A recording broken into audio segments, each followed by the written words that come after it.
Hey guys, it's Frozenballz here, and today we're going to be talking about all things Dauntless. Dauntless is, as many know, a free-to-play Monster Hunter style game on PC, soon to be on the Epic Game Store and soon to be coming to console with cross-play capabilities. It differs from your traditional Monster Hunter game in where it plays a lot like a Monster Hunter game, and it feels a bit more like a hybrid between Monster Hunter and Dark Soul with the dodging and immunity phases and then fighting the monsters itself. With the recent announcement by the devs about the upcoming changes to the game, including the introduction of a mastery system, I figured it's as good a time as any to do a short recap and cover what's coming new in the mastery system.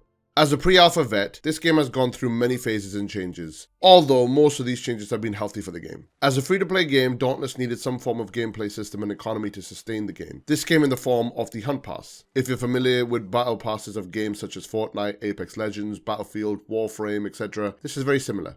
The Battle Pass functions on a seasonal basis, bringing different rewards. The more you play, the more you unlock. Cosmetics, consumables, buffs, visual effects, premium currency, and the like. There are also two different tiers of the Hunt Pass. Normal is for the true free-to-play players, and the Elite Pass is for those who have Platinum for extra reward and bonuses. The game has also undergone many UI changes since closed alpha. I remember where the UI was very slow to respond and laggy versus what we have now. A UI that is extremely intuitive, quick to respond, well designed with a great flow of functionality and visuals, and a great usage of screen space as well. A lot of feedback from players has been taken on board with the way you now mod weapons does not require notes. You can now also swap mods from one weapon or armor to another seamlessly. Quality of life changes like this are a massive boon to the game. Many are familiar with the weapon categories: swords, hammers, chain blades, war pikes, repeaters, and axes. Many of these weapons have also undergone some changes, whether they were balance changes or actual mechanical changes such as hammer, axe, and sword. For example, the sword special is now called Overdrive, where your normal sword attacks fire a short-range projectile and do extra damage.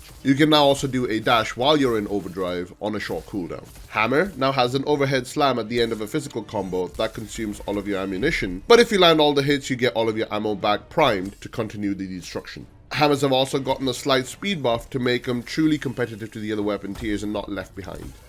Axes now have a boomerang style throw when you press the special, and while the axe is thrown, if you hit the Q again, you do an overhead slam for extra damage, plus stacking your axe damage as well. The introduction of so many new behemoths over time has added to the diversity of the game, from Koshai to Boreas, Rezakirian Shroud to Riftstalker and Valamir, and many other variants of the behemoths with added difficulty. The best way to describe this is, think of this as Monster Hunter. You've got normal monsters, you've got your high rank monsters, and then you've got your G rank monsters. Similarly in Dauntless, you have your normal behemoths, you have your dire behemoths, and then you have your heroic behemoths.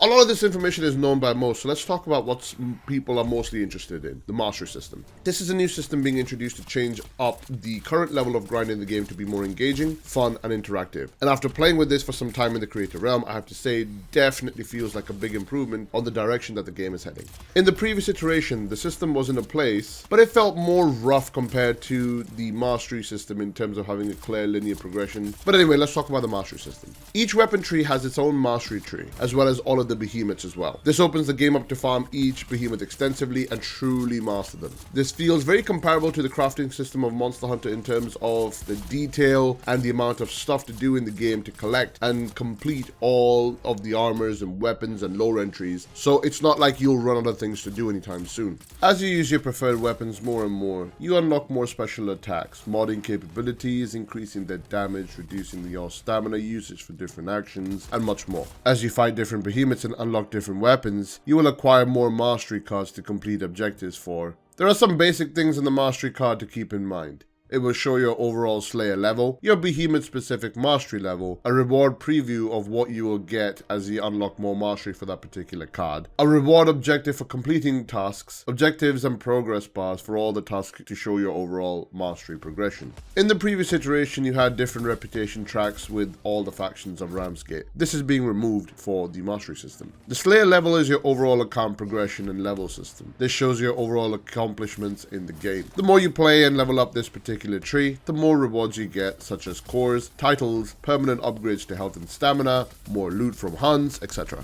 The behemoth specific mastery tree provides rewards for slaying the different behemoths and truly mastering them. Rewards include things such as increased carry capacity for consumables, elemental resistance bonuses, and even more loot when you break behemoth parts. The weapon mastery specific tree is leveled up by using the appropriate weapons in hunts. The more you level this mastery tree, the more rewards you gain, such as weapon specific titles, new weapon special attacks, and new weapon mods. Speaking of which, as you level up your weapon mastery tree, you will notice you unlock alternative weapon special attacks and weapon mods. Each of these open up a new and different way to fight the behemoth's threatening Ramsgate, and this combined with the cell system allows for some truly powerful combos. As an example, you can turn the overdrive special of swords into the Ardent Cyclone, which unleashes a devastating spin attack, allowing for multiple hits. You can end this spin attack early by reactivating your special to slash in a particular direction, damaging enemies with a heavy hit.